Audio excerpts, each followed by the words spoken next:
Got a YAESU handheld radio? Here's a great addition. Acoustic earpiece with clip-on PTT microphone. Attach it to your lapel. Check it out now. There is a link underneath this video. It's offered at a very special price. Hello and welcome once again. Thank you for joining me on the Waters and Stanton video channel. Somewhat strange title of this video, I suppose, but in some ways it's quite a serious topic. You know, I've been in ham radio for many years now, over 60 years, and I've used a lot of equipment, and of course owning a ham radio company, I have access to all the latest equipment, gear, etc, etc. But I've never ever forgotten my roots in ham radio. My root in ham radio was as well, almost as a schoolboy really. I had no money at all really, and so I was limited in what I could actually purchase and use to get on the air. In fact, my parents lent me some money to buy some war surplus equipment. It sounds cheap when you say 10 or 12 pounds for a receiver, but that was quite a significant amount of money in those days. And I remember my father driving me up to Gray's Inn Road in London, and I bought an R107, which actually weighed 100 weight. It was I won't say a massive receiver, it was a big receiver. It was very heavy, but that was my receiver. And I built myself a simple transmitter for 160 meters crystal controlled. And that was really my first station. It was my access to ham radio. And over the years, I've never really forgotten that, in fact, in ham radio, you don't need as much equipment as perhaps you would see in some of the photographs of some of the stations. Now, I'm not decrying that at all. I mean, I can recall in my heyday when I used to do a lot of photography, I had several cameras, several lenses and so forth. But I sometimes wondered whether, if I just had a single camera and a single lens, whether some of the photographs I took wouldn't be just as good anyway. Anyway, what I'm really getting at is that in ham radio, you don't want to be put off by factors which you think might limit you or perhaps even stop you from enjoying the hobby. Let me take, for example, the small garden. Now, the small garden is something I've banged on about over the last couple of years on some of these videos, but it's a fact that a lot of us don't have large gardens. And then when you look in the magazines or go on qrz.com and you see some of these massive great aerial systems, big towers, multi-element YAESUs, you think, well, how can I possibly compete with that? And you look outside and you see you've got a small garden. There's no way that you could get a tower up there. And even if you could, you probably wouldn't get planning permission. You'd upset the neighbours. And then you look at the photographs of all the gear that some of these stations have got. Several transceivers, amplifiers, and all the other bits and pieces. And you think, I couldn't even afford that. And really and truly, I can understand that that might be a put-off. But you know, during the whole of my ham radio life, I've never actually had an awful lot of equipment.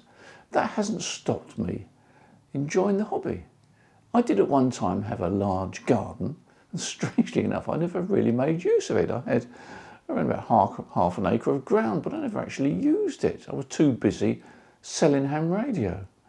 Well, now I've slowed down a bit, but I still haven't got a large garden, but it doesn't stop me enjoying ham radio.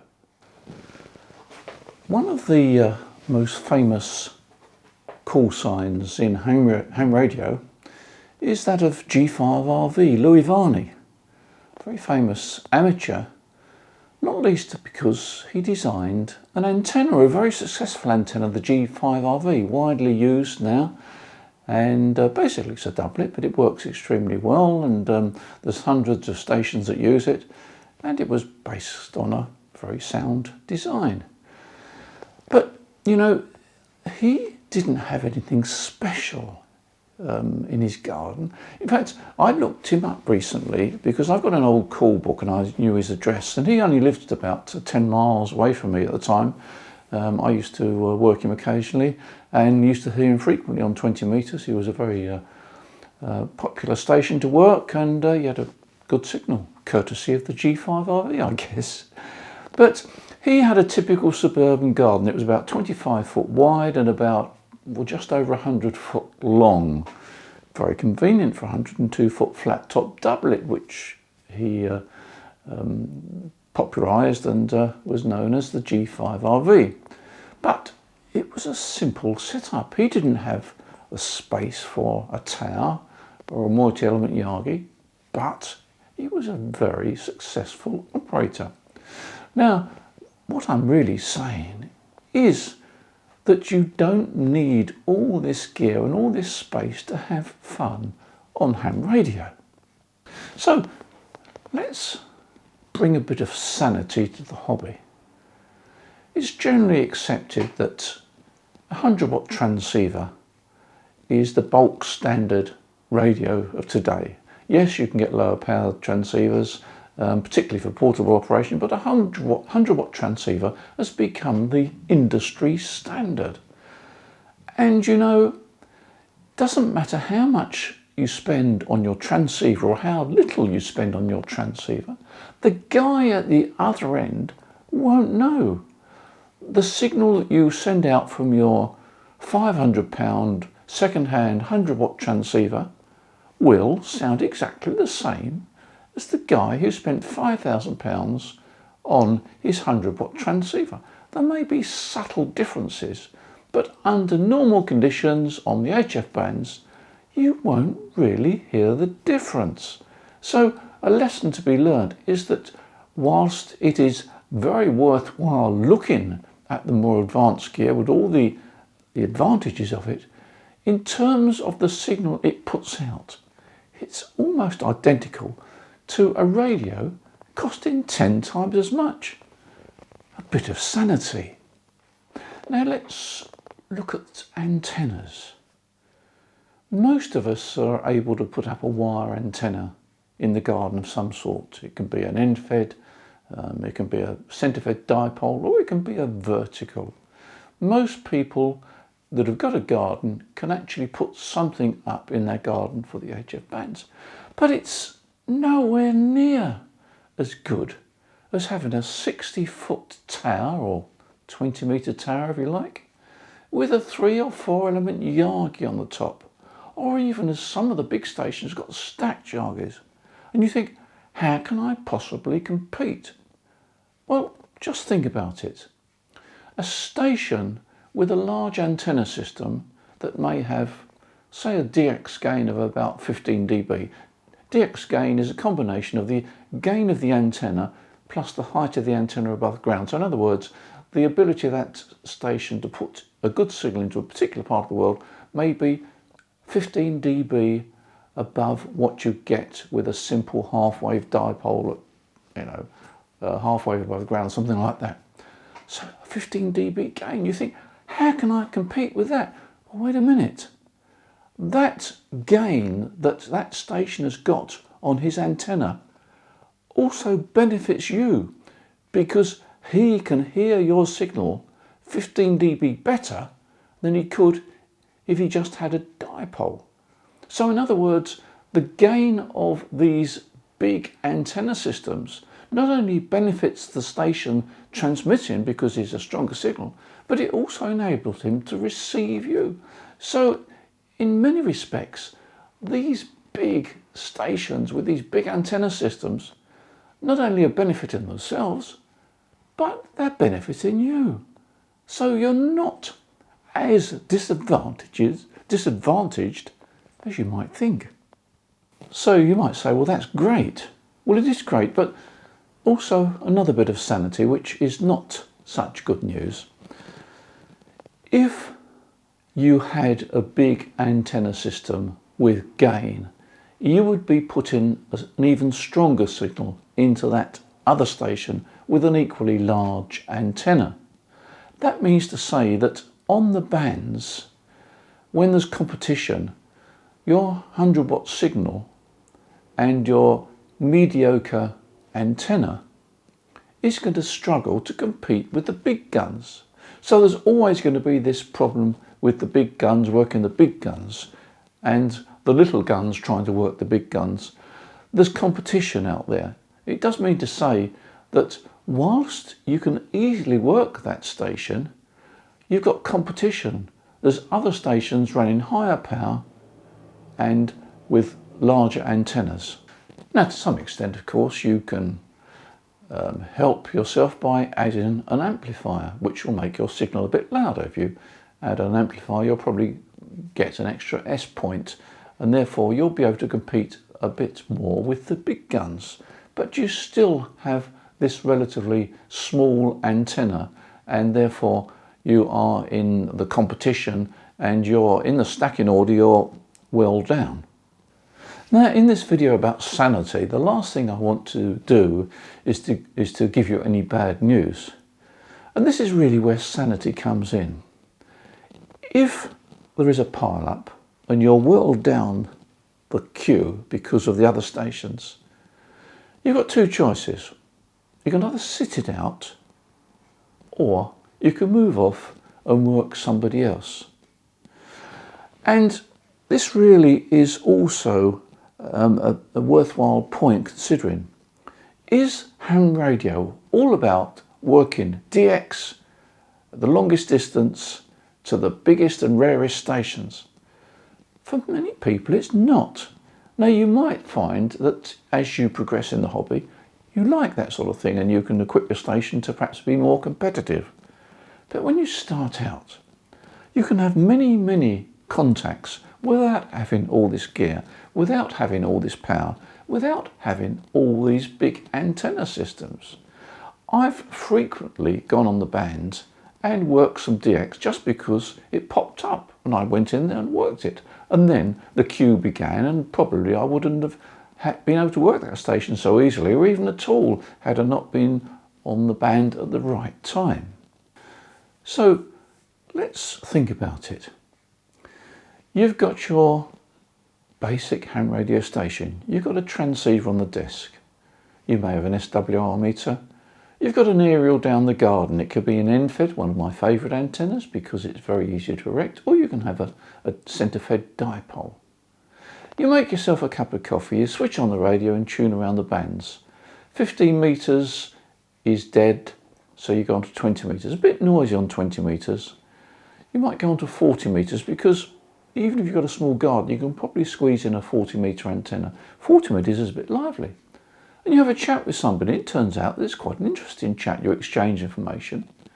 And then you go back to 20 metres and you hear, oh, there's a station from Poland calling CQ. I'll work him. He gives you a 5758. You have a nice contact. You check 15 metres again. It's still pretty quiet. So you go back to the 20 metres and there's not too much about. And then it's getting sort of mid-afternoon in the winter and you go back on 15 metres and you suddenly find 15 metres is open. And there's a W station with a tremendous great signal on a pile-up and he's working through the pile-up and you think, well, I'll give it a whirl, and he doesn't hear you because there's too much competition. Then you go further up the band and you hear another station calling CQ, and it's pretty obvious he's just switched on. He's not as strong, but you jump in there and you have a contact with a station in America. Now, 5 minutes later, that station is working somebody else and somebody else. But the point is that you can do it if you plan, and there's a little bit of luck, of course, but you plan your operation. Now, on YouTube, there's a lot of ham radio videos about antennas, and I've done a number myself. And it's very easy to try and emphasise the DX capabilities of an antenna, but really and truly, that's not what everybody is interested in. Not everybody wants to work the furthest station. Not everybody is interested in having a 5 degree or 3 degree takeoff angle. And in a small garden, it's very often not possible. And you can see videos about modelling antennas and you think, oh great, put that antenna up and I'm going to get low angle radiation. Well, check my video that I did recently about verticals and the mystery. In a small garden, that low angle radiation angle doesn't always exist, at least not to the level that you would believe if you looked at antenna modelling. Most of us have high hopes about what we can work, but also we enjoy ham radio. We enjoy the ability to talk to fellow hams. And I've been on the bands in recent times, and I've called a station, and it's turned out to be an interesting contact because we've got some other interests or some interest in information to swap in terms of what we've been doing and so forth. And I think, wait a minute, that guy is only 200 miles away, but I really enjoyed that contact. I really enjoyed that contact. I'd learned something I didn't know. I was able to give him some information, and we're both happy bunnies, and we're enjoying the hobby, and we don't need the big antennas. So, if you're a newcomer to ham radio, don't be put off by what you see in photographs of these stations with numerous transceivers and amplifiers and all the bits and pieces that go with it. And don't be put off by these big antenna systems, because some of these big antenna systems actually do you a favour, because it enables them not only to put a big signal out, but also to hear the weaker signals. So there is some benefit. Finally, here's a little photograph of my current station. All right, I've got two transceivers. One is for VHF and one is for HF. The HF one is the Icom Ic730, incredibly popular transceiver, and I still use it because I enjoy it. It does what I want. It enables me to put a signal out to 100 watt level. The receiver is good, and it works very, very well. It's got an internal antenna tuner, so if I need to match something with got a slightly higher VSWR, it works. And then on the VHF side, I've got the IC9700, which is a nice all-mode transceiver. A bit more expensive than the IC7300. Not everybody's interested in VHF, but I've got a simple VHF system. I've got a couple of the dual antennas, which are superb VHF antennas. Check our website, by the way. Go onto the search bar and type in dual, D-U-A-L. You'll see some wonderful VHF antennas there. Great value, great performance. So that's worth looking at. But it's a simple station. Yes, I've got a computer. I've got a computer for login, and that's my station. Now, I could take off the shelves all sorts of lovely equipment, but perhaps I'm a simple lad at heart. So I hope that this short video will encourage those that are thinking about ham radio and thinking that they may not be able to compete and they may not be able to put a station together because it costs too much money and I haven't got a big garden. I hope that it will encourage you to think again. Ham radio is a great hobby, and it's not all about working DX. So, thank you for watching this video, short video, but I do appreciate you subscribing to the channel because it encourages me to keep doing these videos. We get all sorts of comments. I get all sorts of comments. Most of them are complimentary. Some of them have got other views. That's fine. Occasionally you get one which is a little bit over the top, but that's the life. That's the way things go, of course. So thank you for watching this video. If you haven't subscribed to this channel, please press the subscribe button.